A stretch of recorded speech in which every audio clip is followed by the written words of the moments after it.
along this evening to Kyogle Library for this really special event. And I'd also like to welcome our at-home viewers. As Tara's mentioned, we're live streaming. I'd like to welcome them from the safety and comfort of their homes for tonight's very special presentation. While we're on the topic of welcomes, I'd like to also acknowledge the traditional Bundjalung owners of this beautiful site we're gathering upon now at Kyogle Library, as well Bundjalung elders past, present and emerging. A little housekeeping just before we get going though, just to keep us all safe. So if you wouldn't mind, please remaining in your seats throughout Linda's presentation this evening. Just for COVID regulations, we must abide by these regulations. Just to also let you know, we have a bathroom now, which is located in this direction, inside the library. So if you're in this area, if you wouldn't mind going around and up into the bathroom, you're in this area behind you and through the aisles to the bathroom. And the same with our emergency evacuations, hoping we don't need to use them. Just here at the entrance where you come in as an emergency exit, behind you there is one directly, and also in this direction there is one through our workroom office area. So I hope that's all clear and everybody's good with that. I have a question. Sure, Brian. Where is the bath and the toilet? Is it over in that corner, is it? Yes, it is, and it's a disability access bathroom as well. So it's just new. Things that have happened while we were closed. Tonight we're very fortunate to welcome Linda Woodrow, author, friend and local celebrity to Kyogle Library. Linda may already be well known to many of you for her pioneering work with permaculture and her text, which we still have on permaculture, I'm so pleased to say, which is very well used though.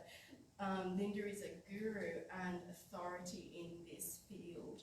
But tonight, we're welcoming Linda here to launch her latest book, 470, which is a cli-fi or climate change fiction.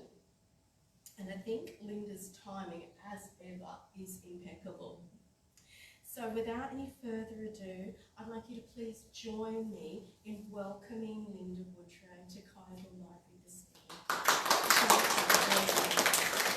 As mentioned, at the conclusion of Linda's presentation this evening, Linda has bought some of her books with her for sale and for book signing. So if you'd like to speak with Linda at the conclusion of this evening's presentation, please feel free to come and approach Linda one at a time, take a seat and have a chat and a book sign with her. Thank you very much. Please get going with the wonderful and beautiful, amazing Linda Woodrow. Thank you very much. Thank you, Corinne. I'm all blushing.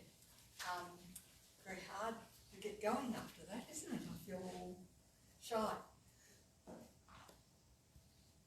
I'll talk a bit about 470 and where it came from. I want to talk a little bit too about the process of writing, because that was a focus that I wanted to have tonight, was about writing novels, because I imagine there's a few people here who are writing. And I also want to answer questions, so keeping it a bit informal in that. So I'll start by speaking, but then if you want to come in with questions, that would be wonderful. 470 started with a question. It started with me thinking about climate change and thinking that even when I started writing it 5 years, it was about 5 years ago now, the science was well and truly in that we already had locked in climate change. There was already a certain level of climate change that was baked in. And that was unequivocal science back then, and even more so now. And I was wondering, if it's so baked in, why do I look around and not see everybody going, wow, this is a world-changing thing? Why is nobody reacting to something that's that huge. And I thought the reason was because we couldn't imagine it, because I couldn't imagine it. I couldn't react to something that I couldn't visualise, that I knew to be science, I knew to be fact, but I couldn't actually sit myself in it and imagine what it would be like. And I started with, I wasn't starting with planning to write a novel. I was starting with just thinking, I wonder what it would be like. I wonder what it's going to be like to live in a climate change world. I wonder how soon we're thinking about it. You know, am I thinking about my children's life? Am I thinking about my grandchildren's life? You know, I thought I was fairly well read. I thought I was fairly well up with the science, and I still had all these questions about what's the detail in this? You know, like, I know climate change is locked in, but when, how, what's going to actually change? What effect is it going to have on my life? What's it going to look like around here? What should I be doing to prepare for it? Probably at the back of that too, there was another experience that fed into that, was in the late 90s. That experience was because I wanted my children to have a second language as a childhood language, because I met Europeans who spoke several languages, and I thought, oh, that'd be good. So we planned to spend some time living in a country that spoke another language when my children were still little enough to have that experience.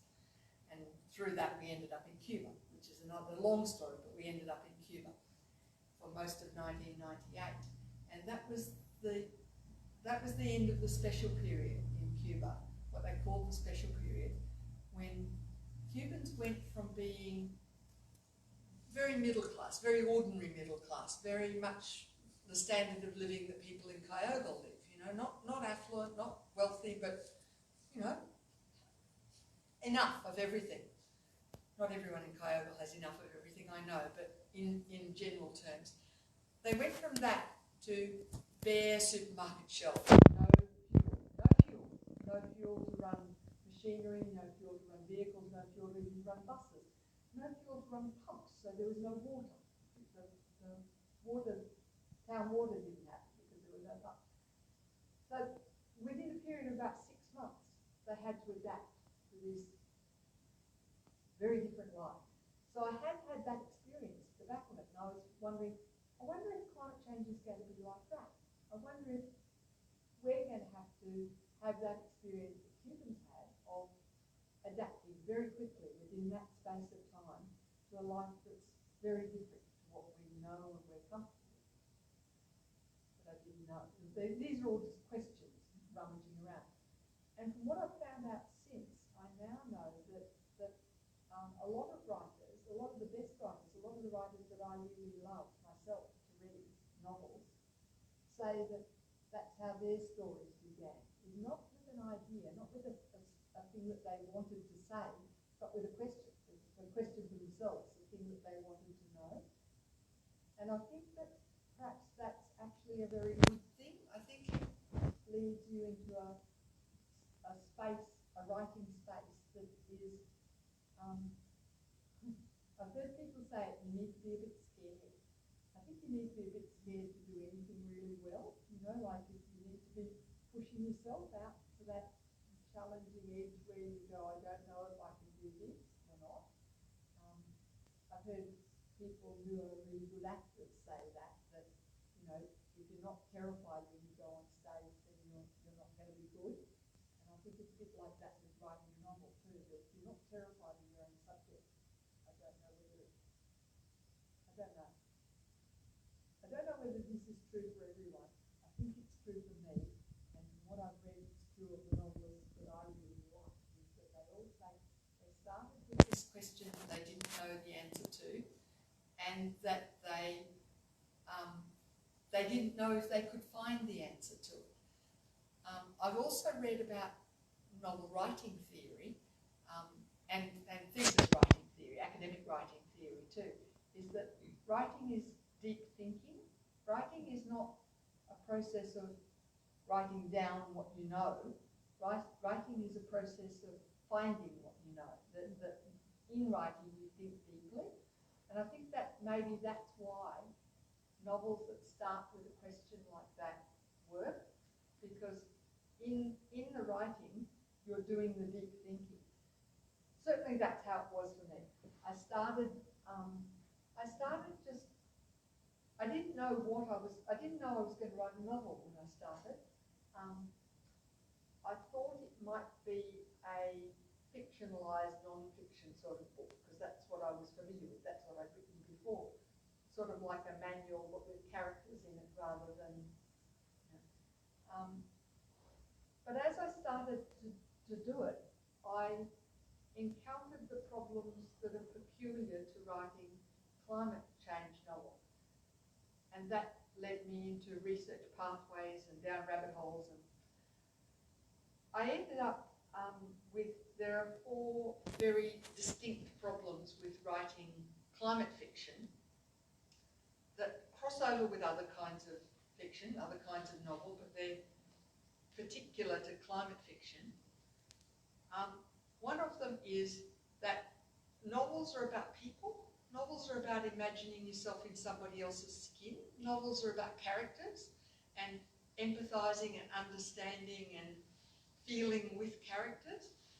And the scale of a novel, where you've got individual people, that human scale, is so different to the scale of climate change. I mean, there's a term, Timothy Morton coined the term hyperobject to refer to climate change, that it's a thing that is so big that it's he says impossible, I think probably impossible, certainly impossible for me, impossible for humans to get their head around, a thing that's so huge. It's sort of like thinking about the size of the universe or infinite numbers, or, you know, a thing that is so big that you know it's real, you know it exists, but you can't actually comprehend it. I have a friend, a person I know who can get their head around quantum physics. And when he's explaining it to me, I can almost catch the idea, but as soon as he stops talking, it disappears again, you know. And I think that's what hyperobjects are like. They're things that are so big, it's really difficult to get your head around them. And so, if you're writing a climate change story, and I really wanted to write it based heavily in science. I started with my own question of what's climate change actually going to be like. So I didn't want to wander off into science fiction or speculative fiction. I didn't want to wander off into something that was very unreal. I wanted to base it very much in imagining what it would really be like. So that meant that I had to put characters in a thing that's so huge that I had trouble imagining, but the characters, in order to be realistic people, they had to have trouble imagining it too. And so how do you describe how do you inhabit a thing that is a hyperobject, that is huge, through characters that are only human, that are people who live live locally, in a particular place with their own particular families, their own particular habits, their homes, those scale effects are so different that there's a little hint to that. There's a war correspondent that I came across who gave me a little answer, Martha Gellhorn, and she used the term, she was speaking about, I think, War and Peace, or one of those huge novels, and she was saying that war happens to people one at a time. And so you tell a huge story like a story like, a war, Second World War, not with those big tapestries of history, but by telling the story of one single person and their journey through it. So that was a turning point for me. That was a point where I went, okay, this story has to be the story of, I don't try and make it a big story, don't try and make it a War and Peace story. Try and follow characters, try and follow particular people and get inside those people and how they experience it, how it feels to them.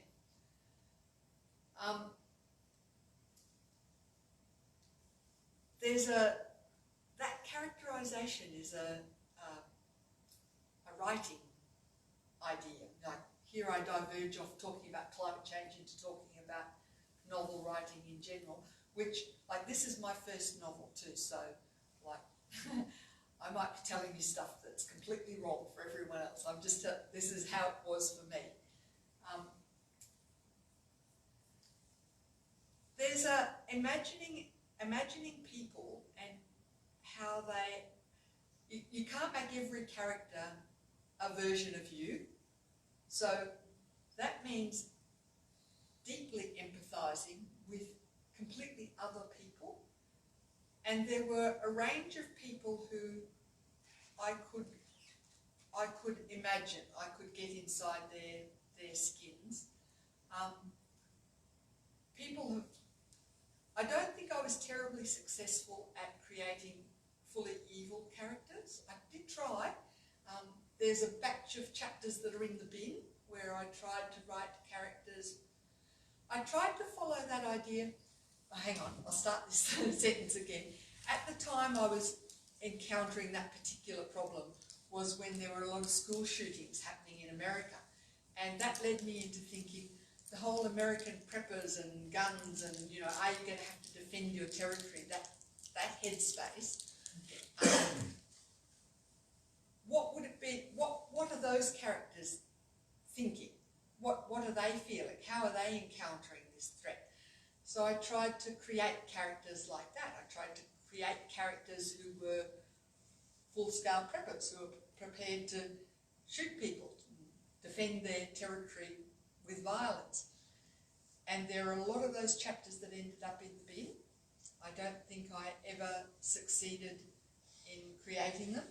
The characters that I tried to make like that tended to morph. They tended to, people who've read the novel might recognise characters who found they couldn't in the end. You know, they thought they could. They thought they could be much more aggressive. I think fear. I could get to the point of getting people imagining. I could get to the point of imagining people imagining themselves able to pump up and be very aggressive. But when they came face to face with the situation, I couldn't imagine how they could. Yeah. So I'm not sure how whether that was a failure of mine in imagining, or just the fact that I think those characters are quite rare in the world. I think the media makes them very common because they're sensational stories, but in fact there's very little. Like, I think part of the problem why I couldn't imagine them well was I don't know any of them. You know, I don't even know people who are like that really. I only know them from media. I don't, from reading. I don't know them personally. So I found that was really difficult. But there are a range of other characters that I could follow. I could follow their standard ways of responding to stress or responding to crisis or responding to threats, and they had various ways.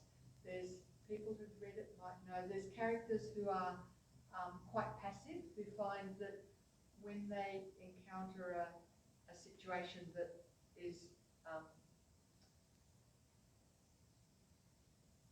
that scares them, what they do is the fight or flight sort of thing. They close down. They become paralysed. They can't respond. They can't move. They can't get themselves out of that situation by their own bootstraps, because the fear paralyses them, or the strangeness of the situation paralyses them. I had other characters who confront a challenge, and not always terribly well, but that was their standard way of doing it.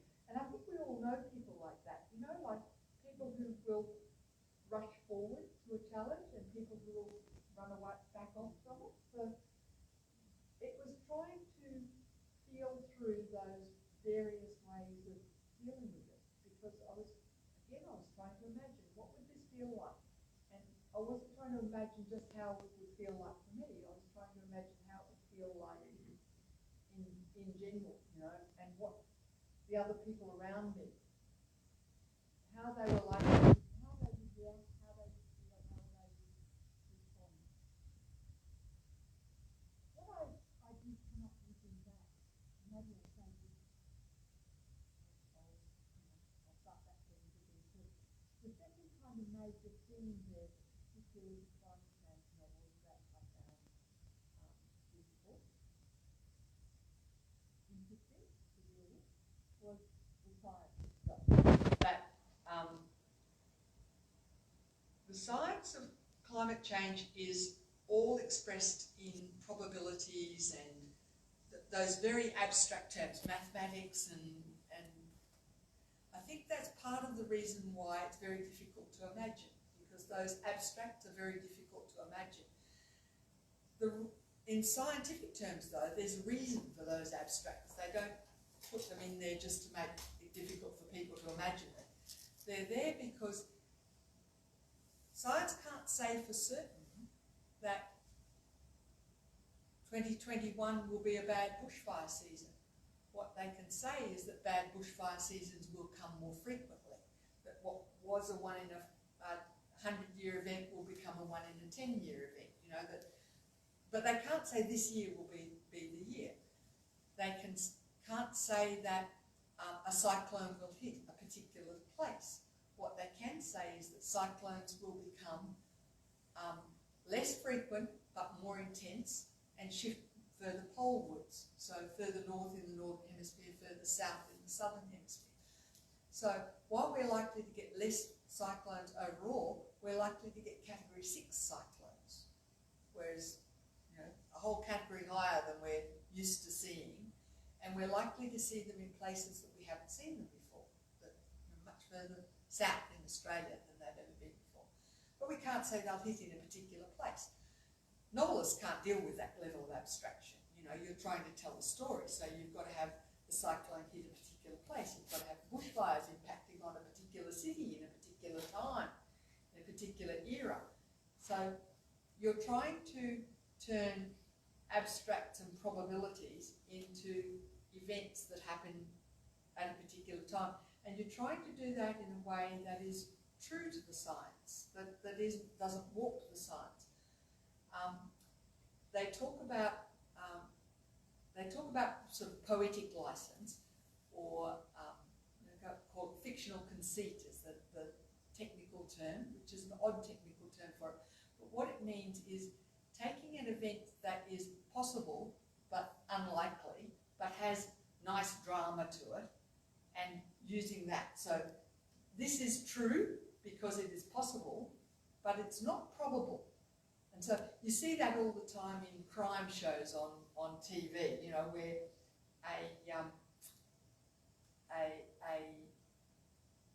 a bit of luck or an unlikely event happens that drives the plot forward. And it's possible, but it's unlikely.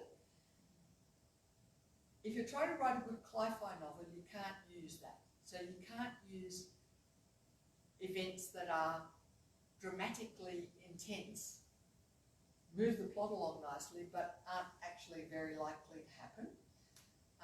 So there's this problem of picking what are exemplars of the science. So the problem of picking events that are not just possible, but are proper examples of so they aren't the thing that will happen, but they're proper examples of the kind of thing that will happen. In the amount of probability that they will happen. So that was a whole rabbit hole. That was a whole year of learning to read that kind of science and learning to make enough sense of it to go, you know, what are the kind of events that will happen, and how can I turn them into exemplars, and how would they fit into this imaginary world that I'm creating, these characters that I'm creating? Where will they intersect? Where will these characters intersect with those kind of events? that was the second big issue in there. The third big particular issue to climate fiction that came up was the issue of creating dramatic tension, of having a plot that moves along, of creating suspense and drama and action in a thing that somebody called it the long, slow violence of climate change, because it is. It's incremental. It's long, slow. It's things that happen little bit by little bit that creep up. You know, like we now know that insect populations worldwide have just collapsed. You know, like we're looking at, the numbers are shocking of insect populations collapsing. And when I think about it, I know that. I remember driving from Kyogle to Brisbane when I first moved here and having the window just splattered with insects all the way. Now I think about it, I think I almost never get window insects splattered on the windscreen. So I'm aware of that change happening, but it's happened slowly over the last, you haven't actually noticed it happening year by year, so that it takes a scientist counting them and telling you insect populations have collapsed before people go, yeah, I haven't seen insects like that around lately. Same kind of thing is happening with droughts, and bushfire proneness. It creeps up. It's so that people who've been around for a long time will tell you that, we used to get frosts that were like, they'll see a particularly strong, big frost, and they'll say, we used to get them several times a year. And you'll go, well, we're getting one this year.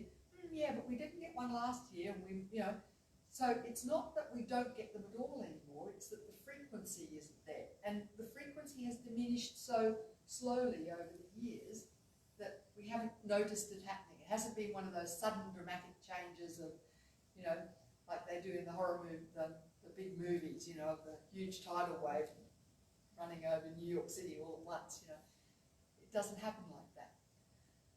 So there was that issue of how do you make a novel out of that? How do you make a story that sustains people to read it out of something that's going on little bit by little bit like that? In climate science, there's the issue of tipping points, and that's there's the physics. Tipping points has is a particular term in physics that has its own meaning in physics that's particular, and it's really interesting. That's another rabbit hole that I went down of physics of tipping points and systems theory that comes from IT and long way, big rabbit hole. But it's a term that's been co-opted to have a more poetic meaning that is more to do with a point at which change suddenly tips a system over into a qualitatively different system. And there's good data about the possibility of tipping points in climate science. They exist in those probabilities and abstracts that I was talking about before, so they're very difficult to nail down and go, what are we talking about when? How scary is this? Some of the more, there's a spectrum in there of climate scientists, and some of them at this end are talking about very big tipping points that we could be breaching now. But I can't do anything about that right now. And I find that isn't the majority point. That isn't the majority opinion there. It's an opinion, and it's a well-supported opinion, but there's also a well-supported opinion that there's a bit of space left there before we hit physical tipping points. There's a lot of data, though, that we're going to hit a socio-economic tipping point.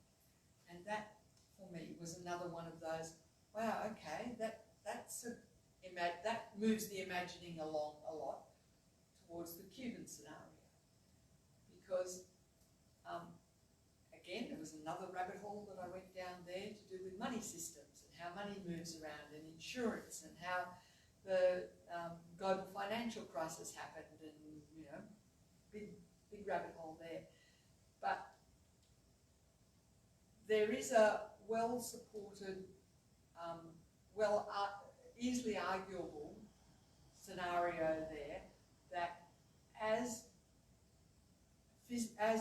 natural disasters accumulate, and we're seeing it happen now, we're seeing now that even in Kyogle, it's very difficult to insure a house that's in, houses that were in flood zones, but floods were so rare, not just in Kyogle but all over the place, that insurers were willing to carry that risk. And now the premiums have gone up so much they've become uninsurable. So even in Kyogle we're seeing that happening. After the bushfire season last year, we're seeing insurance on bushfire become uninsurable. In America, after the hurricane season, they're going to see a whole batches of areas that are just going to become uninsurable. And you kind of go, all right, well, that's just insurance. But what we also saw in the bushfire season last year was that people who are buying a house with a mortgage must have insurance. So if you can't have insurance because you can't get insurance, or the premiums are so high that you can't afford it, then that dumps the housing market. So that dumps real estate prices. So that, so you're very quickly ending up into a death spiral there. Death spiral is probably a bad choice of terms, but you're ending up in a situation where a socio-economic tipping point can very easily be breached there. And you end up in a situation where like in Cuba, the economic systems that keep our just-in-time economy flowing don't work smoothly anymore. And then you end up, if you do, like I'm seeing in America at the moment, then you end up with political crises coming in on top of that, caused largely by that, and you end up in a situation. So I could find a lot of evidence in economic theory to support the idea that what we're looking at with climate change, before we hit a physical tipping point, we're looking at a socio-economic tipping point, would precede the physical tipping point. It's a bit of a gamble there, but it leads me on to the next theme that is peculiar to climate fiction, is that theme of hope and despair. And again, there's a whole big batch of theory that if you tell stories that are, like, there's a whole big batch of theory to do with climate science communication. Like, there's whole university departments now that are focused on climate science communication, that are recognising that the communication hasn't got out there well, and are thinking about why is that, and doing research about why is that. And one of the things that there's a lot of research about is that if you give people messages that are too scary, in particular when there's nothing that people can do about it, when they talk about when there's no agency. The agency is the term that the technical term in there that means that I have no power to do anything about this, then it's a perfectly natural reaction. I mean, I do it myself, that you go, no, don't tell me that, I don't want to know, because there's nothing I can do about it, all it does is mucks with my mental health. I've actually found myself in that space a bit lately. It's been interesting to watch myself, because all the time I was writing and researching this, I was subscribing to every journal there was about climate change, and subscribing to a lot of the key scientists that I was following. So I was getting deluged with this information information the whole time. And I think it did mess with my mental health. It made me feel quite fragile and quite scared a lot of the time. And since it's published, I find that I'm doing a lot more delete on it, because there's a bit of don't tell me that, I don't want to know. So I can, if I can see myself doing it, and I can see my characters doing it, and I can see people doing it, and there is that thing of, if you're writing a cli-fi book, what are you writing? Are you writing a dystopia? If you're writing it, you know, how can you write in that space that is honest and true, but that's actually readable? Because otherwise there's not much point, is there? It was funny because I encountered that problem after the first draft. I was all the way through to the end in the first draft, and I went, okay, what is this? Is this a dystopia? Where, you know, what am I looking at here? And it was when I went back into editing and looking at it myself, in the second round of editing, that I started thinking about this theme of hope and despair and agency and where that led. And I found that had emerged in the writing purely by following the plot, where the plot led. It wasn't a planned thing. I did, when I started writing, write an outline, and then I didn't follow it very much at all, really. I had several characters that were supposed to have, done completely different things and didn't.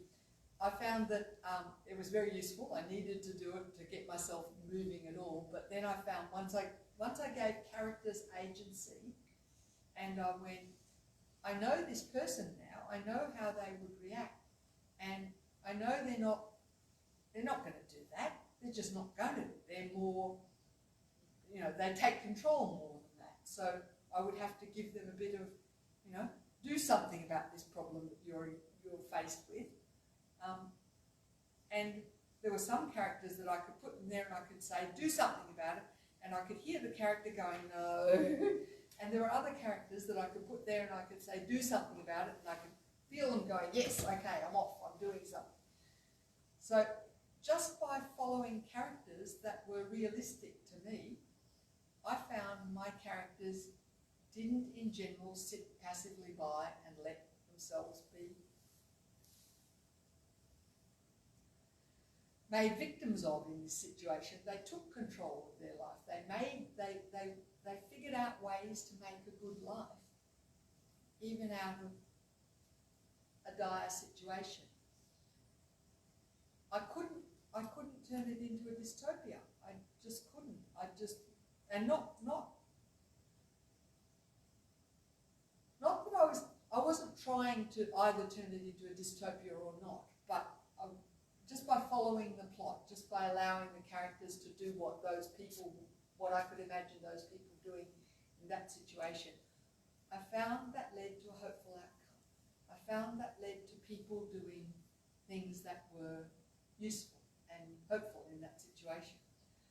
I also found them, people who've read it would know, that in a socioeconomic collapse like that, like we're seeing it a bit with COVID, that carbon dioxide into the atmosphere has gone down. Not nearly enough, but it has, you know, we're seeing the effect in COVID. I went down that rabbit hole of seeing the effect that the global financial crisis had on carbon emissions, and it was big enough to be able to predict that if we have enough of a socioeconomic collapse, then it's going to cause that back off from consumerism and back off from flying and back off from, you know, a lot of the big carbon emitting industries, enough to, fingers crossed, just in time, avert that ecological collapse. So by the characters doing what just doing what they needed to do in order to make a good life in the situation that they were presented with. Adaptation is mitigation, was mitigation, turned out to be mitigation. So it turned out to have hope and agency and a sense of power in it, even just by going, people don't lie down when they, and people, takes me back to my point that I was making in the beginning, was that I had real trouble imagining people being evil. I mean, maybe because I've lived in Kyogle. Kyogle's not that kind of town. You find that people in, but the research does support this too, is that when there is a crisis, like a bushfire, when there are natural disasters, people's best self emerges. And when I try and imagine a big crisis, what I imagine is people's best selves emerging. And we do get community, and we do get mutual aid, and we do get people who are difficult, people who can't, people who, and there's a theme running through there of dependency, and people who are not able to take care of themselves, people who have mental health and drug and alcohol and various stuff happening for them that means that they're not capable in those situations. And what do the people who are capable, how far does their sense of responsibility to everyone else extend? All of those questions are in there. But in general, I couldn't imagine people becoming the kind of American imagining of preppers defending their territory with guns, and it just didn't ring true to me. I couldn't make it ring true.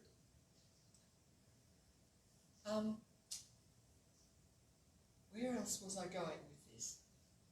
Writing. Practice of writing. Practice of writing for me was beginning with a question and chasing down the answers to that question. And often there was, I mean, I'm lucky. I'm at a stage in my life where I could afford to devote a couple of years to, because I'm a slow writer. It didn't come quickly. There are a lot of rabbit holes. There are a lot of research holes of those big questions, but also a lot of research holes of little questions like, you know, what will happen to the internet? How do people do internet? You know, like a lot of, you'll find there's lots of little rabbit holes that I went down of research. And for most of that first year, I didn't know whether a novel was actually going to come out of it. It was writing with faith. I set myself the goal of writing 500 words a day, which isn't that much really, you know, and some days I set myself, some weeks I would set myself the goal of 3,000 words a week, and some weeks I would get more than that, and I wouldn't let myself get less than that. So but some days I would be there at 6 o'clock at night, and I'd come out, and my partner would be going, I got to 500 words, and it was a hard slog. Some of those hard slog days actually turned out to be the best writing, because I think that writing is hard thinking, and they were the hard thinking days.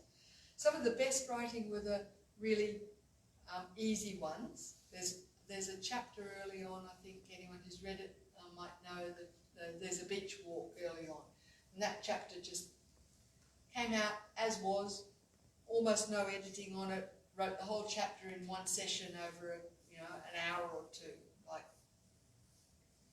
and that ended up in the final version intact with almost no editing. That was easy writing.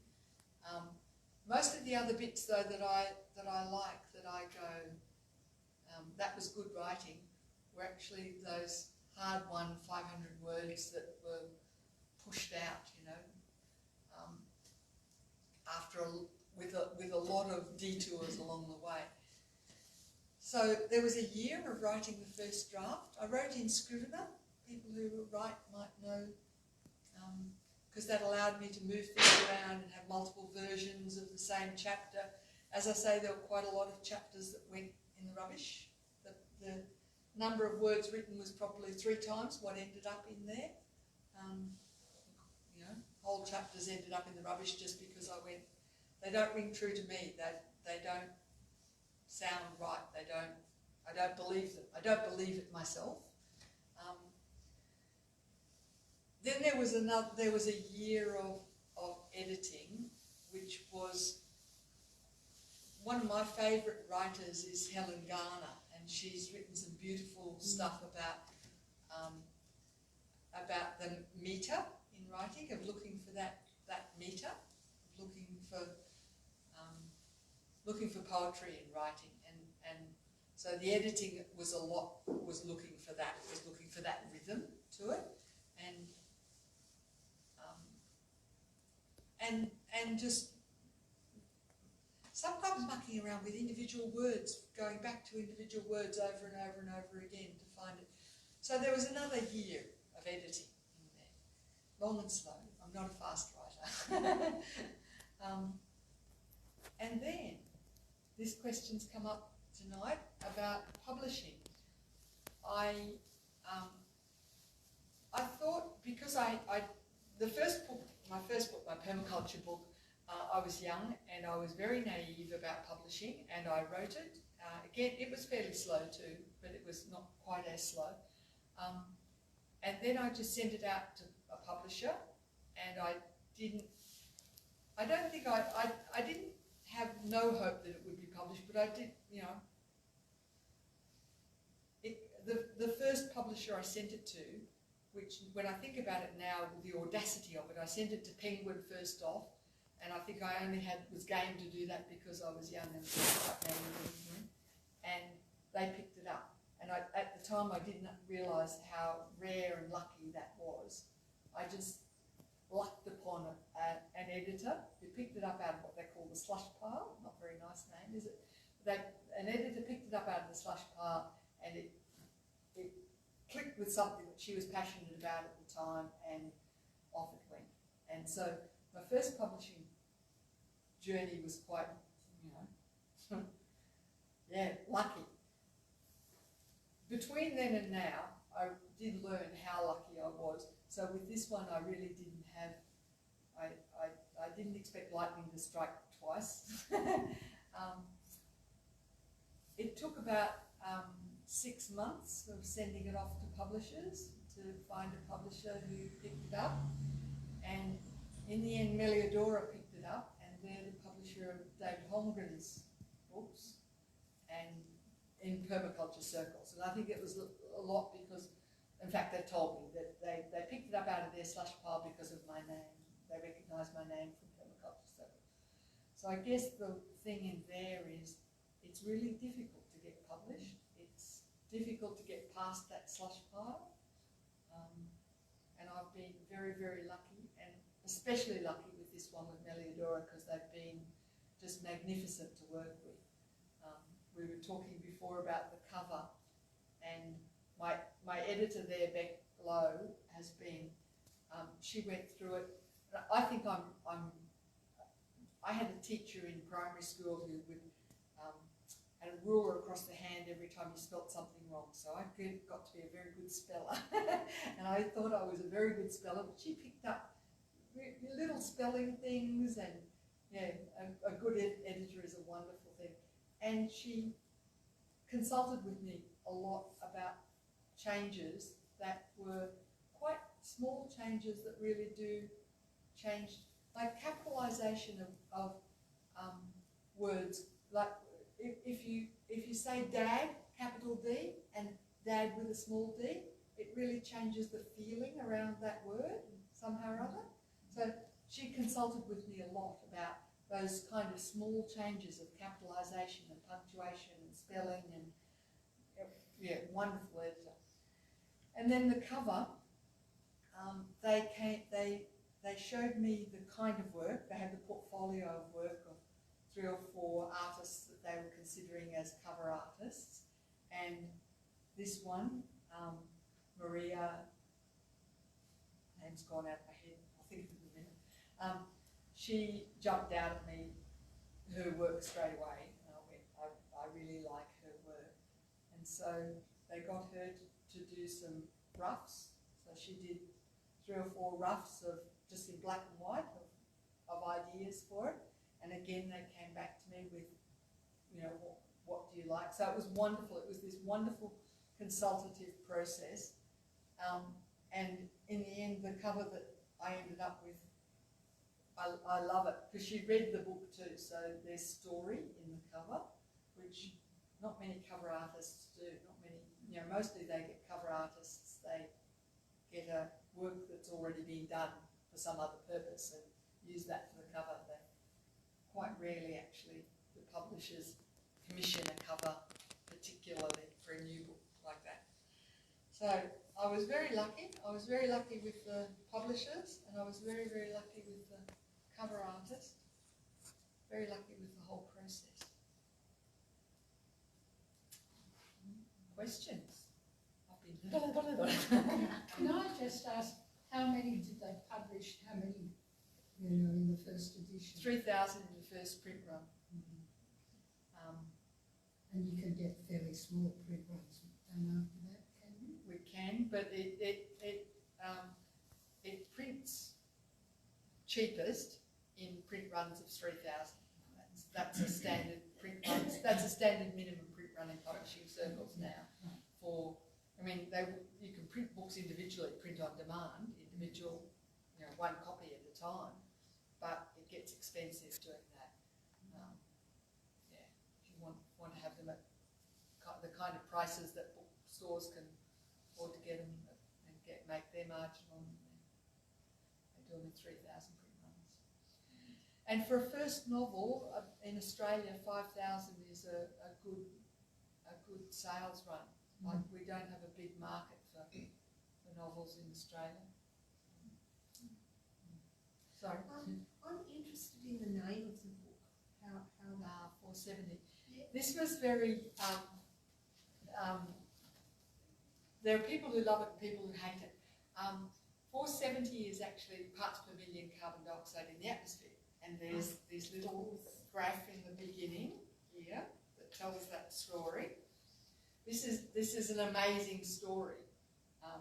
This is one of these real stories that I really love. This is Charles David, I'll read it out. On March 29, 1958, at a station in Mauna Loa, Hawaii, Charles David Keeling began measuring carbon dioxide levels in the atmosphere. That first reading was 313 parts per million. The Keeling curve, named after him, has become one of the most graphic pieces of evidence of global warming. At his death in 2005, when his son Ralph Keeling took over the program, the reading was 379 parts per million. In 2013, Ralph crowdsourced funding to keep the measurements going. In May 2020, the reading was 417 parts per million. So, like that rise, if you think of that speed that's going up, in 1958, which doesn't seem ancient history to me, it was, when he first started measuring it, it was 313 parts per million. Now it's 417 parts per million. I'm trying to remember exactly, I think it was about 8 years ago, we did the 350 quilt, and that was an event. There's an organisation called 350.org that was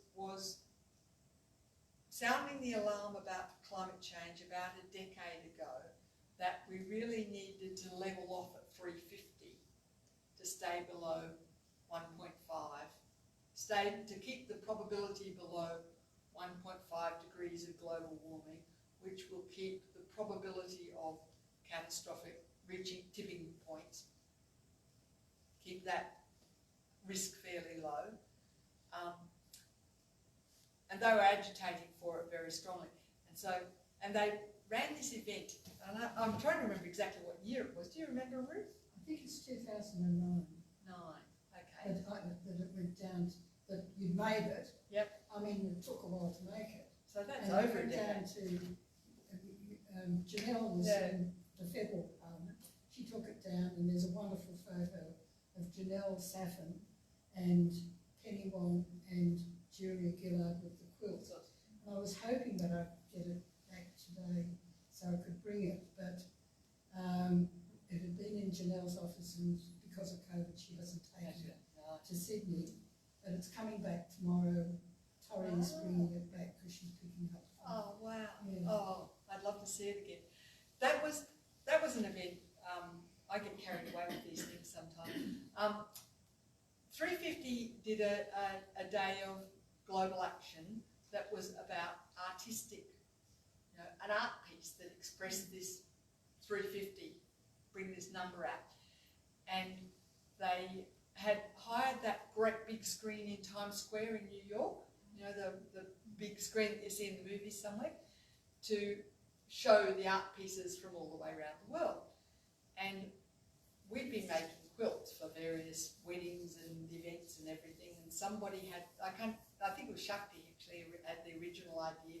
Somebody presented the idea, and it snowballed, and we ended up with about 200 odd Kyogle people creating a little square like that on the theme of 350, which we, in one day of mad action, sewed into a quilt with the colour, I think it's colour wash it's called. So the 350 is, each of the squares is symbolising 350 in various ways, but this quilt, when you see it up all at once, has 350 across it. In red. In red.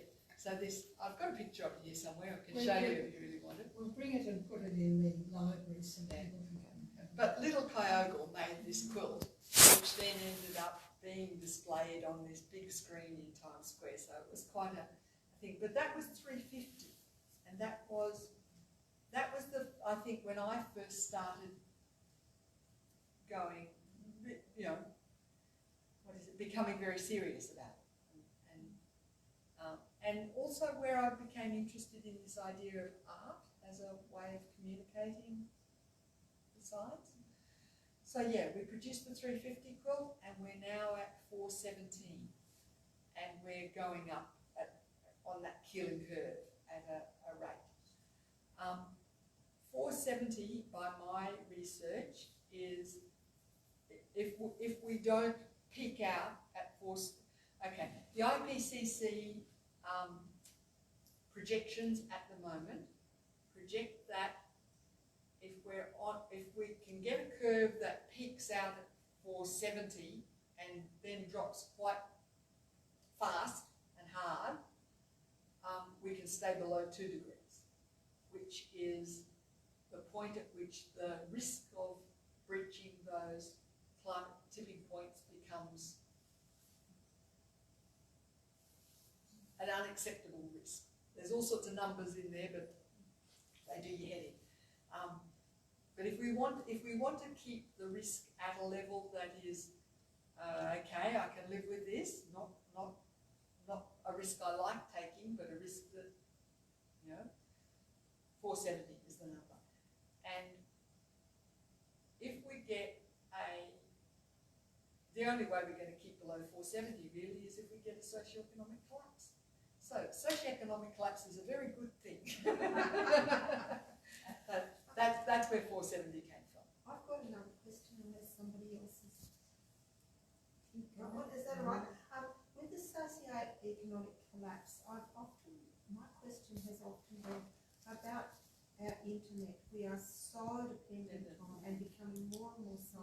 And even just simple thing here, like if whatever happens, you can't go to the shop and buy anything because the checkout thing doesn't work. And I mean, how simple is that? But then you'll find those it's things a in there. vulnerability. Yeah, people who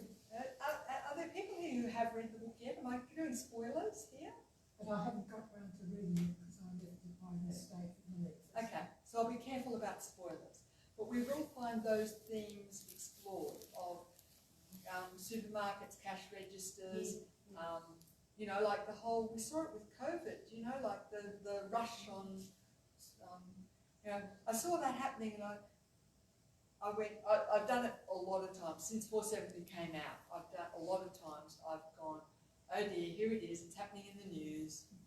There's the news, and I can pick up that news story and find it in the plot. So I found a few of those, including the toilet paper rush. So but yes, but the interesting thing about that, I did go down the rabbit hole of the internet, and I do think that the information network that we have on the internet is a huge and valuable resource, and there are people who have the skills to make the internet work with at least, you know, they won't stream video, but they will make that information, they'll make library, you know, that kind of information resource work, even in a collapse. You know, there are people who can do internet over CB radio type, over, again my brain stopped, radio, what's the radio that people do as a hobby all over the world? Shortwaves, yeah. And they can make internet work over that. Storage. Protocol. Doesn't some of the storage and stuff need a lot of energy? Yes. So what we will end up with is librarians becoming the heroes. They will have an incredibly valuable resource because they will know how to find and search and sort information efficiently, rather than, like, if we Google, we go search and we use huge amounts of bandwidth because we're searching, you know, the whole world for the bit of information that you want. But there are people whose search strategies are much more efficient than that, and they're going to become valuable. There's skills, and that was an interesting thing, that was a rabbit hole that I went down, is what are the kind of skills that are going to be really valuable, that are going to, you know, what are the skills that I want my kids to have? One of my kids is a paramedic, that's going to be valuable no matter what.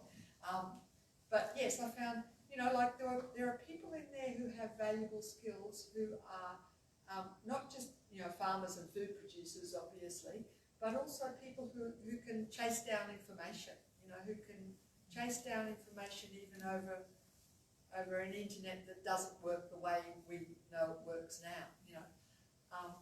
There are health workers, you know, of all kinds, you know, who have a really valuable skill.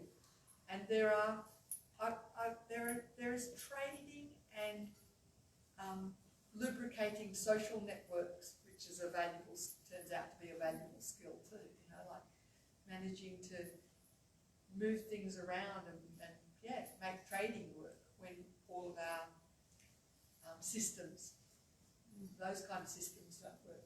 So yeah, I found that really interesting, is what are the skills that will be valuable. And just for interest's sake, I don't know if it's totally relevant to the book, but the figure 470 and the concept of that Keeling scale, Yeah. how often do they do the measurements? Every day, twice a day. Okay. I'd like to see what the impact has been on, like you mentioned, there's no planes flying and less travel and less fossil fuels, etc. It's interesting that you'll find in the front of the book it's got the link to where the Keeling curve is. Mauna Loa, if you look up Keeling curve, you'll find it. And it's got an annual fluctuation, like you can see it goes up and down, up and down, up and down anyway. It's got an annual fluctuation, seasonal fluctuation anyway, because it's in the southern hemisphere. It's deliberately on a volcano in Hawaii just because it's catching the air off the southern hemisphere. It's not, you know, it's the global air rather than the air in a particular concentration, well mixed. But yes. Yes, so I wonder if it'll be there was a very big interesting to downward see. curve in the last 6 months. But, yeah, it has. Okay. It has. Yeah, would have to. Yeah. Not enough, but yes, the last 6 months have had an effect. And in Australia, it's measured at Cape Grim, and of course that has a Australia hasn't been funding that foundation. Well, and this is something that I found stunning, is like Charles David Keeling started the Keeling curve, and it's famous, you know, like it's the thing that first alerted everyone to, wow, look at the carbon dioxide levels going, you know. It was the first real alert to climate change is happening, carbon dioxide levels are happening.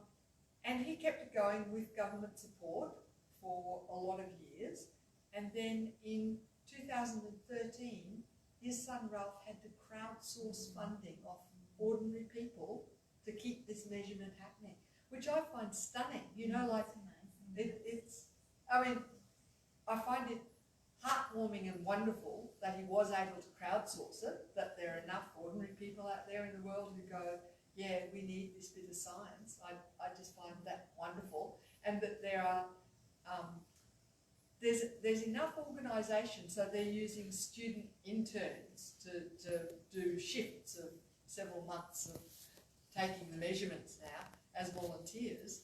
I find it stunning that there's that level of volunteerism is keeping this thing alive, but I also find it stunning that it's not being actually supported. You know? Yeah. It's a bit like ignorance is bliss. Yes, yes, but it's not.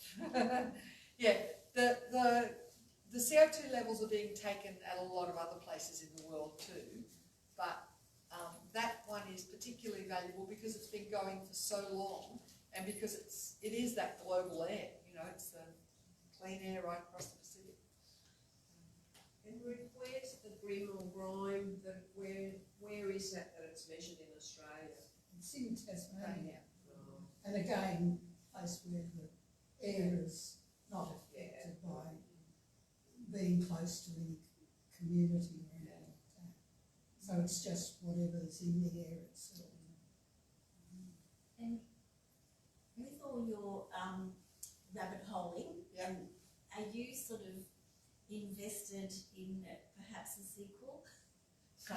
I liked the characters, and you can understand the settings because it's not something far away that we've never experienced. It's here, it's in our area, it's things that we see and experience, bushfires and all those sorts of things. So it was good, and I think, have you got a sequel in your head, or are you running for cover? When people ask me that, the first thought that popped into my head, and I'm going to say it because it was the thought that popped into my head, is when people ask somebody after they've just had a baby, are you planning the next one? And you go, no, never ever again. No, it's quite a process giving birth to a book. I don't know. I'm not at this stage. I don't have that kind of burning particular question sitting. Ruth Simbinas from the gallery. I did think I had another book. I was going no, and then Ruth told me a story at the gallery one day, and I thought, oh, that's such a climate change story. And for the first time, I went, oh, somebody should write a book about that. And so, but it's a different story. It's a one. Okay, Ruth's story is this, and I don't know whether I've got the details right, but I'd like to investigate it. Is that there's a particular snow gum down in the area in Victoria that just got burned out last year really badly. That people have been. It's an endangered species, and there are scientists who've been following this particular gum for a long time. So there are people who. It's that idea of scientists who love a particular species, who know it really well and love a particular species, and they've been collecting seeds from it and reseeding areas that are burnt out. But that fire, the first thing that happened was that CSIRO and national parks and everyone have been cut so far that nobody's been collecting the volumes of seeds for the last few years. The seed they've got got old and wasn't germinating terribly well, and then those fires went through such a huge area that this is the story, and I don't know how true it is, but this is the story that sparked it for me, was they only have enough seed left to one more shot at it. You know, like they can seed the whole area again. And yeah, and if the fire goes through it again before those trees reach maturity, that's the end of that species. And I could imagine that scientist and how it would feel to be that person whose whole life had been about protecting the species, being faced with that decision of what am I going to do with this seed, you know? And yeah, so that's a question. But no, I don't have. I am aware that there is a question at the end of the book. There's an open end, and readers seem to be fairly evenly divided between whether they think the open end was a good idea or a bad idea. Some people, even my beta readers right in the beginning, so half of them went, "Oh, you really need to tell me what happened with that," and half of them went, "No, you can't. You know, life doesn't neatly tie up all the ends like that. You've got to, lifelike means leave it open." So I'll leave it to you. You can tell me which way I should have taken it. If you have a second edition, you could put it in when you don't have to write a whole thing. Did you write weave your permaculture through it? Yeah. Just because I can't not, you know, It made me look at my backyard, like reading it, and I'd look out the window thinking, oh, I've got to do more. There's not a lot of actual how-to gardening stuff in it. There's little bits just because I know them and I can't not know them. But there's a lot more to permaculture than gardening, and that was what came through for me. There's that whole social permaculture, which was a big thing of you know, not being self-sufficient, of community interdependency and how that works. And there's a lot of you know, energy and localism and yeah, a lot of other permaculture ideas in there. But yes, it's woven through. Do you test the soil? Do I? Yes. No. I do. Yeah. I do. A lot of people. I'm fanatic on it. Yeah. Yeah. Because at one stage, probably 2 years ago, I was going to have, you know, beans and tomatoes and things. They grew so far and then they got funny leaves all over them, and they produced something, but it was all clear. And I got some soil testing, and it was way above, so Way too acid. yes. And of course sulfur, I'm a great believer in sulfur. And it took quite a while to bring it back, but because I left the farm now about a month ago, and I went up and I had onions and things in there, you know, and potatoes, and it was just going ballistic. And the grass was too, Yeah. knee high. And I'm very fanatic on soil testing. And I think with agriculture, being, you know, farm all my life, with agriculture, the thing that really, really annoys me is, because men will never learn, they're digging cattle to get rid of the ticks when the down things come out of the ground. And all they need is to test the sulfur and lime in the ground will stop the ticks, won't it? They don't have to get whatever chemicals on them. And yeah, and of course, most things go back to my mother. I don't know how she knew a lot of things, but she certainly did. And way before organics, we were brought up, as 13 children, we were brought up with our own vegetables and everything. Mum could grow lettuce like that and cabbage, and all she put on was lime and dairy stuff. And you know, when people bought a block of land, our farm, they were having it certified, and people were saying, oh, you know, the new business, as you say. They were saying, oh, you know, there's no way you'll get past that because it's a farm. We never used anything on that farm at all. Nothing at all was used on that farm. And I think that's one of the things about this area is that there are so many of those kind of food producing skills that exist around here already. So we're in quite a good shape for that. And, you know, like earth moving, and, you know, those skills exist in this community. Like Kyogle's actually quite a, there's a big diversity of skill already in Kyogle anyway. I think we're in a much better position here than, I think Australia's in a much better position than the rest of the world. I mean, I actually think I'm not so terrified for my children as I would if I was living in Bangladesh, or, you know, Bangladesh is just gone. You know, it's got the sea level rise that's going to happen, the cyclones that are going to happen, the amount of their land that's vulnerable to it. It's just, you know, there are, I hate to think of it, I can't, it's shocking to think of the millions of people that are going to be in dire straits by that. You know, the Mekong Delta is just, you know, there's places in the world where, that are really going to be in dire straits, and Australia's going to have to think about what our attitude to refugees is going to be, because they what do they do? Where do they go? They have no, you know, when your whole country's under salt water, that's a problem. Yeah, but in Australia, I think we're lucky. You know, that whole thing of Australia being a lucky country that didn't really earn its luck, but we're lucky. And in Kyogle, we're even more lucky, I think. And in Australia, where we have managed as far as was absolutely amazing compared to every other country. You know, we think like Victoria, oh yes, that's terrible, you know, but then compared to other countries, it was very minimal. Yeah.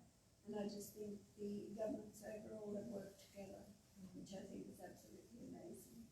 You know, that they have put together and worked together to get what we have got. Australia's very, you know, even when you compare it with US now, you know, we're very lucky politically, we're very lucky in skills, we're very lucky in education, we're very lucky in health systems.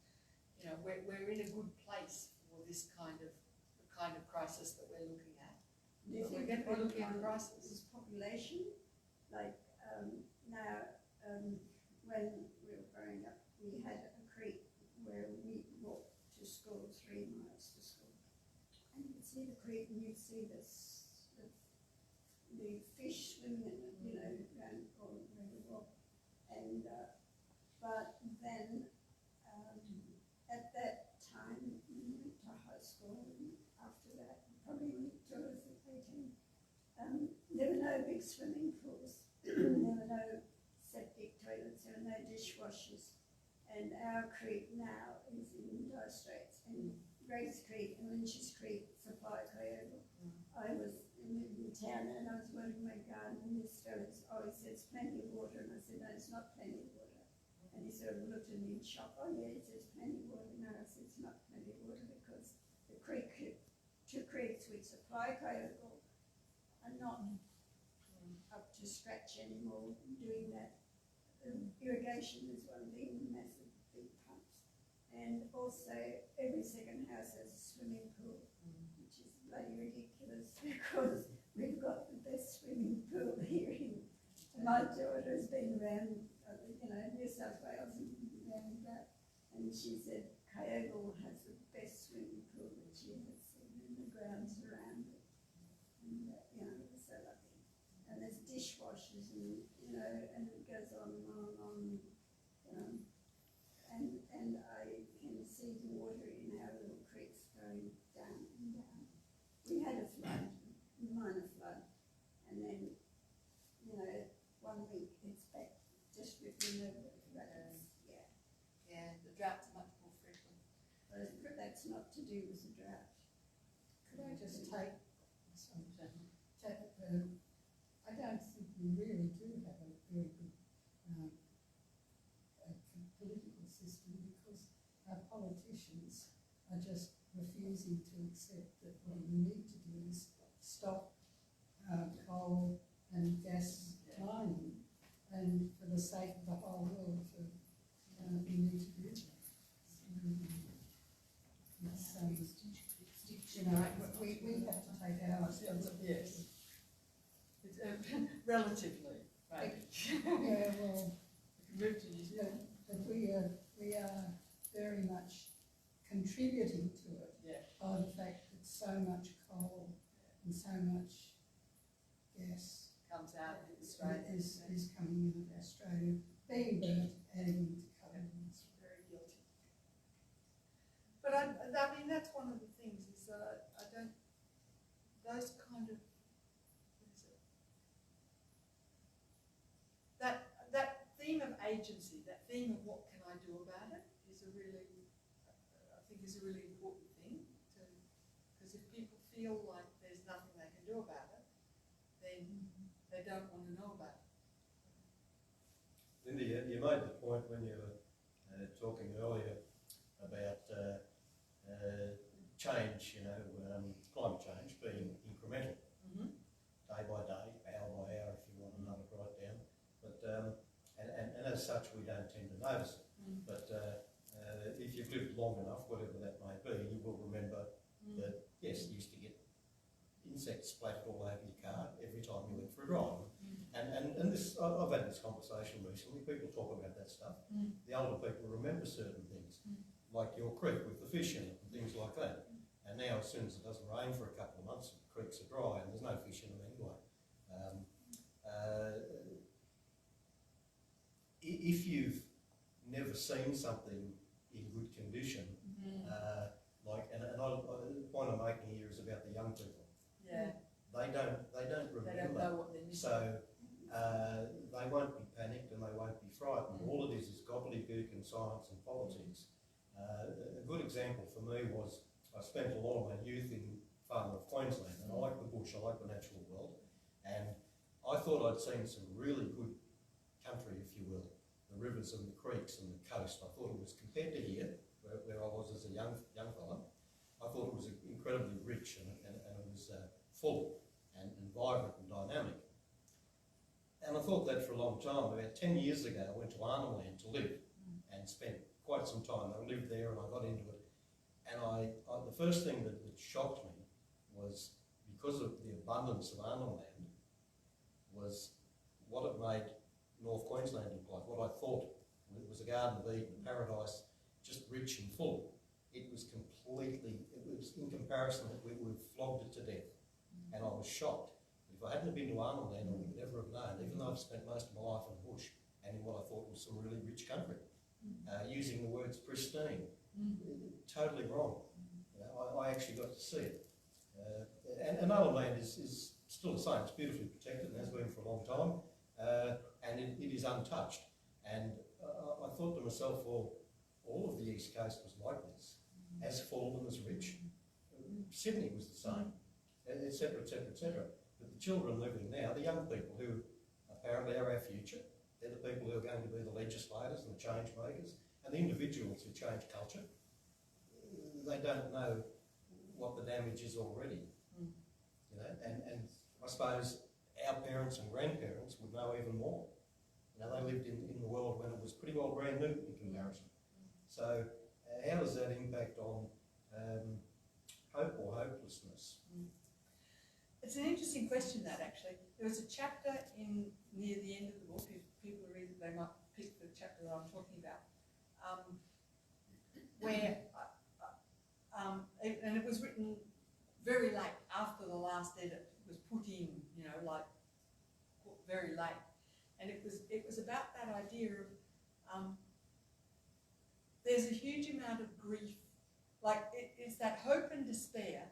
There's a huge amount of grief now locked in no matter what. You know, like there are a huge number of species that are extinct, there are parts of the world that are going to be destroyed, there is a lot of human life going to be lost, you know, that's locked in now no matter what. We're like Roadrunner, we're already over the edge and, you know, we just haven't fallen yet. It's not Roadrunner, but you know, that kind of, yeah.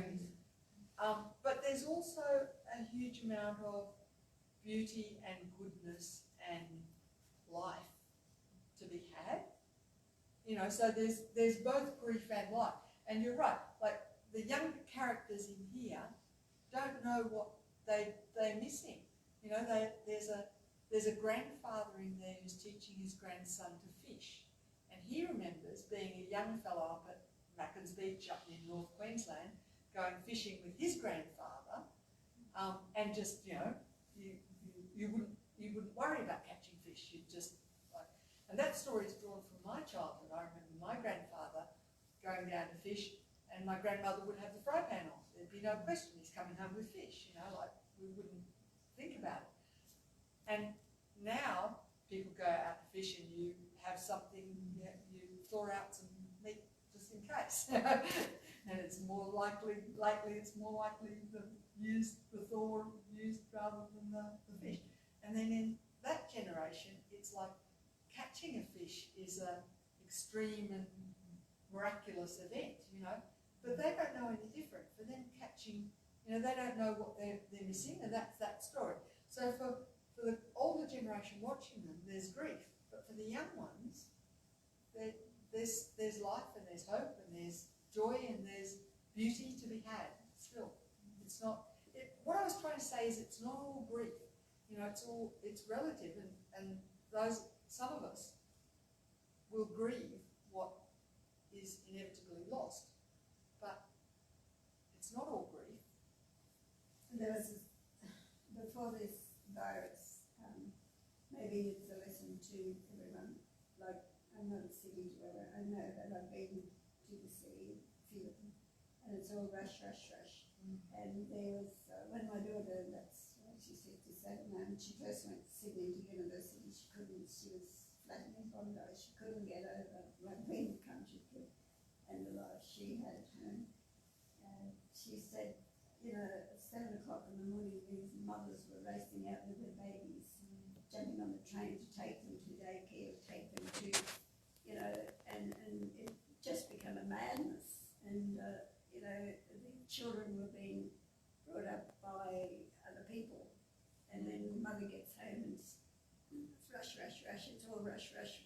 Well, I think this virus has steadied them down a lot. You know, they realise, okay, we've got a child who, you know, we've got to learn to live with it. And the fathers too, I think, you know, and I think this has made a difference with the children.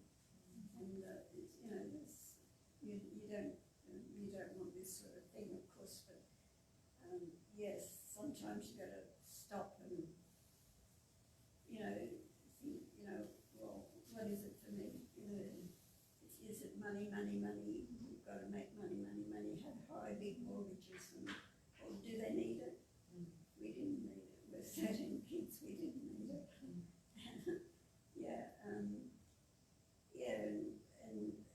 And they had values. I was reading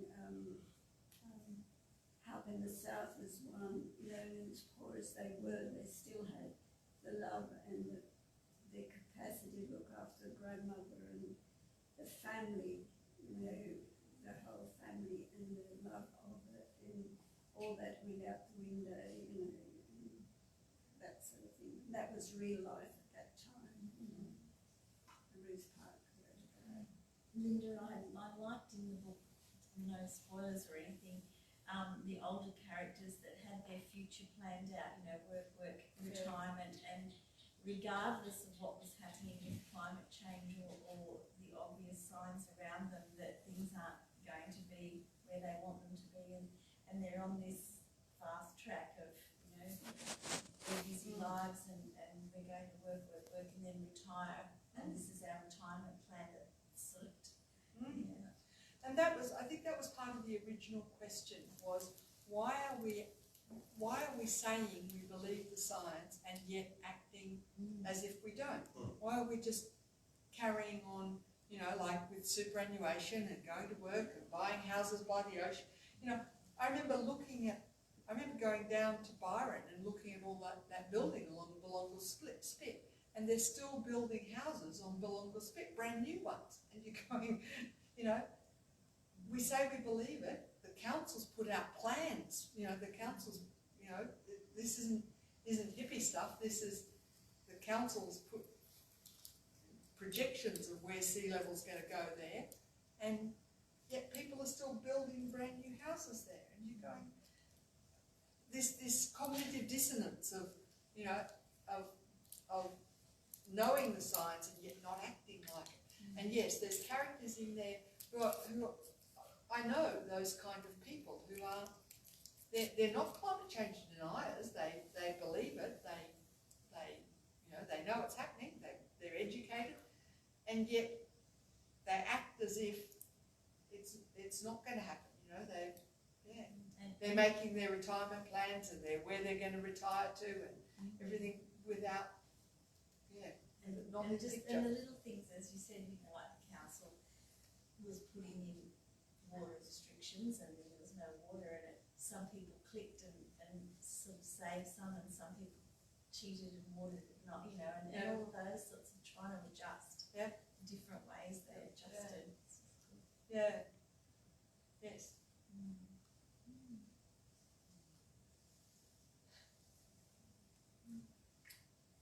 How you going, Corinne? I'm good. How are you going? I'm okay. How are we going? That was great. Linda, can I just ask, you mentioned was it IPCC? IPCC? Can you tell me what that is? Intergovernmental Panel on Climate Change. It's amazing. It's much bigger and deeper and more profound than most people know. It's one of those things that you go, how come this is a secret? People think, I think there's a, well, I don't know, people.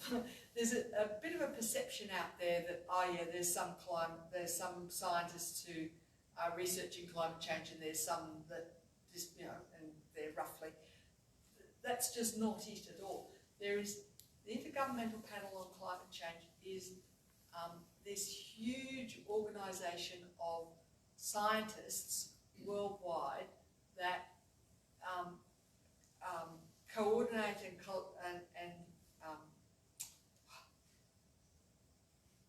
summarise the research that's done in the world. So the version 6 is about to come out, and it has something like 30,000 papers worldwide that have been reviewed for it.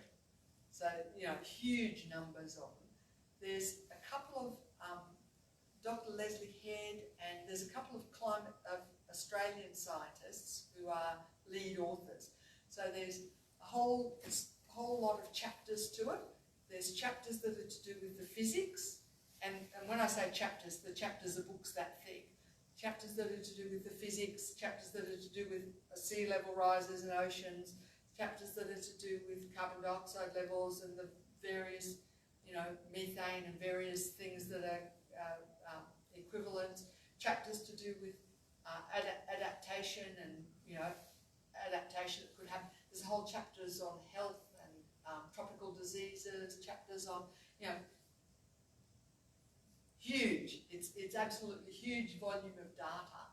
And they realised after number 2 that the message wasn't getting through. So they started doing a summary for policymakers that is much more readable, that's about that thick, and tries to put it all in non-scientists' language that makes it really intelligent. More people. Yeah. So instead of those very, like, they put numbers on the risk ratings. So they say, you know, they give it a rating of 1 to 7 risk ratings to try and instead of the complex maths that's in it in scientific way, they're trying to, let's just put a 1 to 7 number on this and make it intelligible. So yeah, that's the most reliable, credible source of data on what's happening with the climate. And that's accessible to you. Yeah, very easy to look up. But, I mean, there's a little bit of navigating to find your way around, you know, to find the readable versions of it, because it is so huge. But just look up IPCC,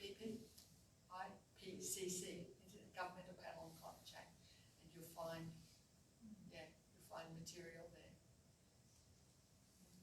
The council, now councils have to, relate to all this, and they have certain plans and things like that.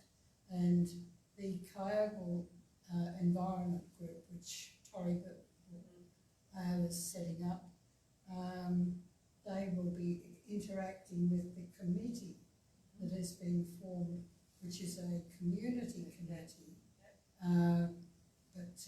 And so there are on that community representatives, councillors, and also staff. So yes, get involved. Please do. Yeah, I can show you where it is on the internet if I can get. I think I've got my tablet here. I think it connects to the library system. I just said it was wondering if it was, Yeah, to subscribe or anything. No, publicly available. And yeah.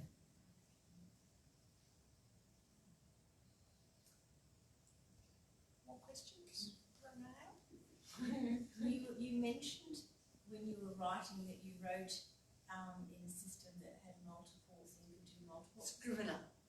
Scrivener it's called. It's a program. It's quite cheap. It's not free, but it's about 30 something bucks, cheap to buy.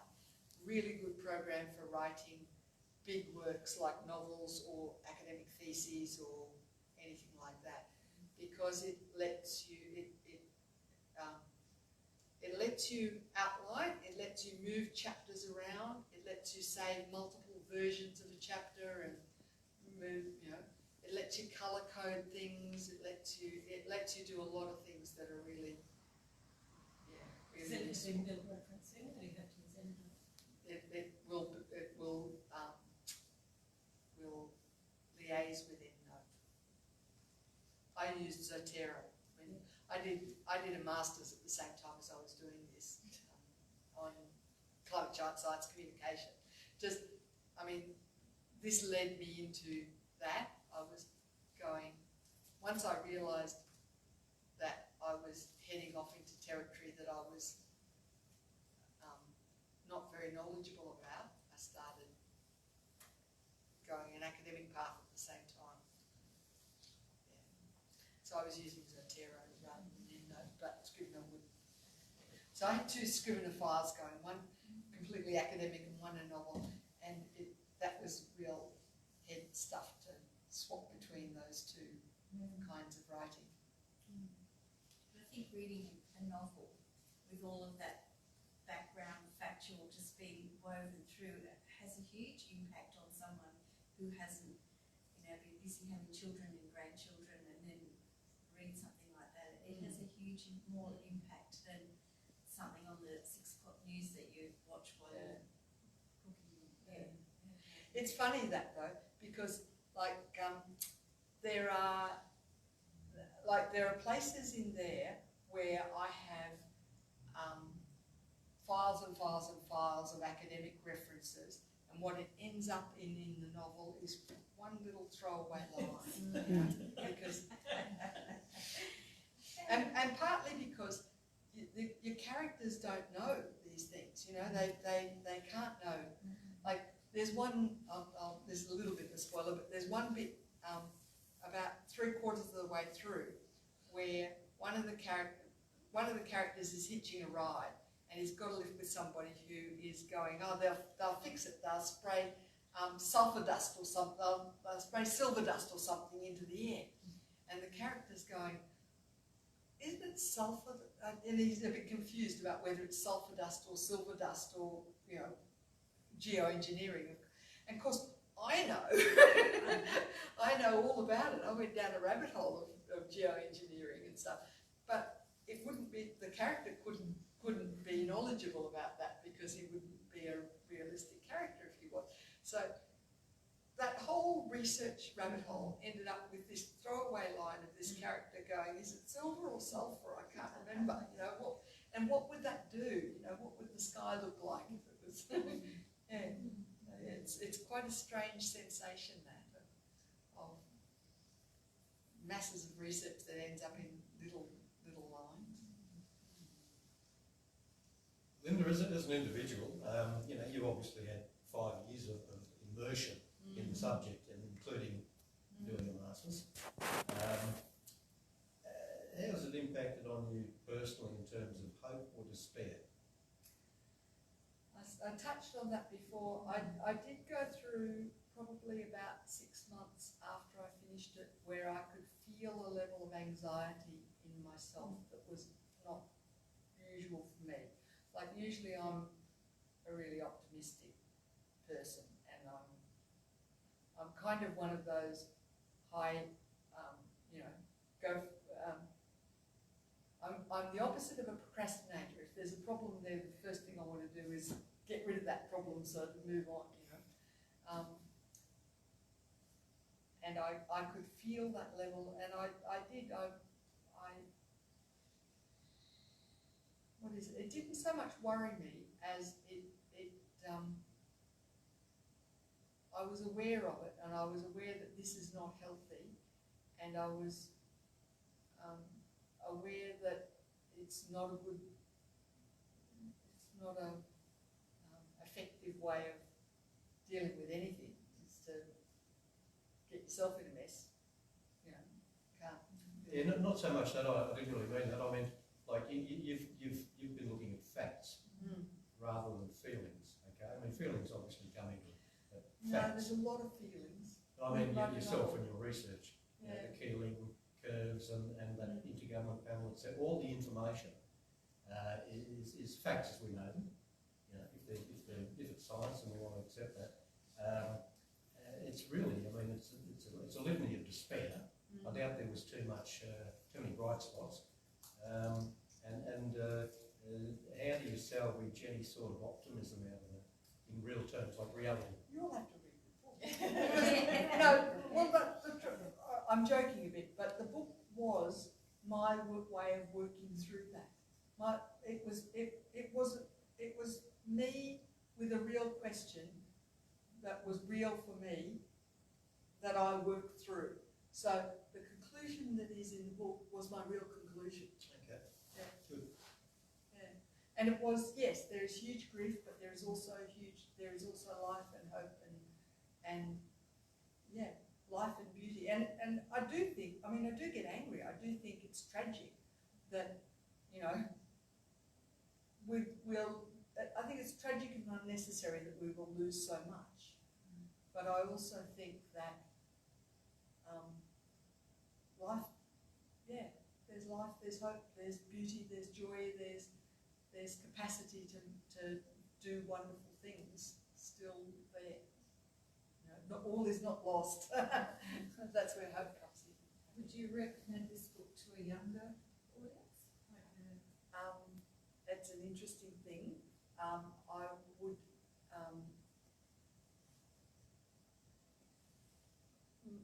My kids love it. I have, yes, I do. I probably, yes, I think so.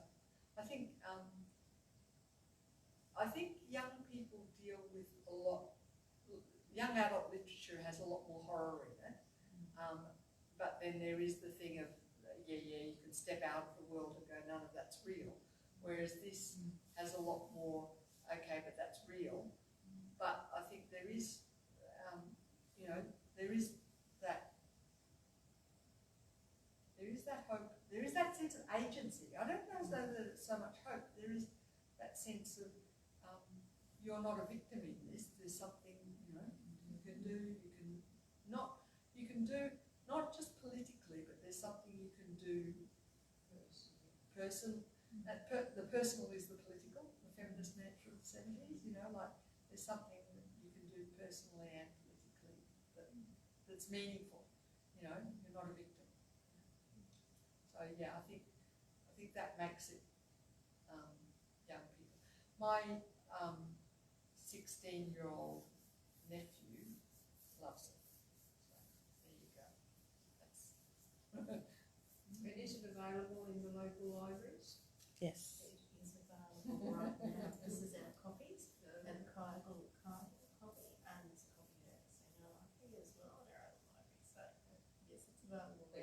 If not already online. So we don't have to buy the book. I think buying a book is a really good thing. So you can have your own copy as well as the library. But I Good answer. actually, I'm Good a answer. firm believer in libraries. I don't mind if people get from libraries, and actually authors get public lending right royalties. So we get royalties out of library loans. That's correct. And it's very nice. I've been getting, you know, like about $700–800 a year from public lending right for a permaculture book for 20 odd years. I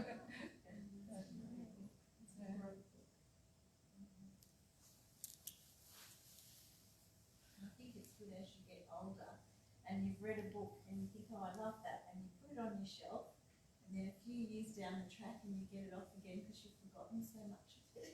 To read it again and enjoy it again.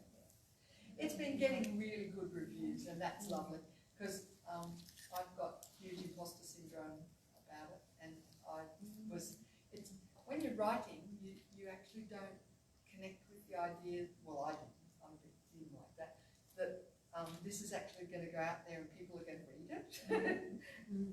But when it first got published, it was terrifying because there's all these people reading it, you know. But I'm very relieved that it's getting really good reviews, and that's a huge. Would be like, as you said, giving birth to a baby, and then people go, oh, Yeah. has that colour hair? So anyone who does read it, library version or anything, I very much appreciate Goodreads reviews or Amazon reviews or Facebook reviews, or I love to hear what people think of it. Go for it. And we'd love your feedback about tonight. Are there any more questions for Linda? It's drawing close to that time. Thank you for coming. Wonderful. Yes, thank you very much, Linda, for coming along this evening, and thank you to each of you for being so wonderful and supporting our library, supporting Linda, and as well making this evening such a very successful COVID-safe evening. I realise it's quite difficult for everyone this evening, being the way we're gathering. This is the way it has to be at the moment, and everyone has cooperated brilliantly with it, and Linda especially, because I know she would have liked to be able to connect with you further, standing and being able to move closer to you. But yeah, thank you very much for making it such a successful evening. And if you wouldn't mind, please now joining with me and thanking Linda with a big round of applause. Thank you. And if you wish to approach Linda, I've left this chair here for you to wish you, if you want to come and sit and speak more closely with Linda. Have your book signed, your very own copy. One And at a of course, time or yes, you together? can. One at a time probably might be to go, if that's okay. And of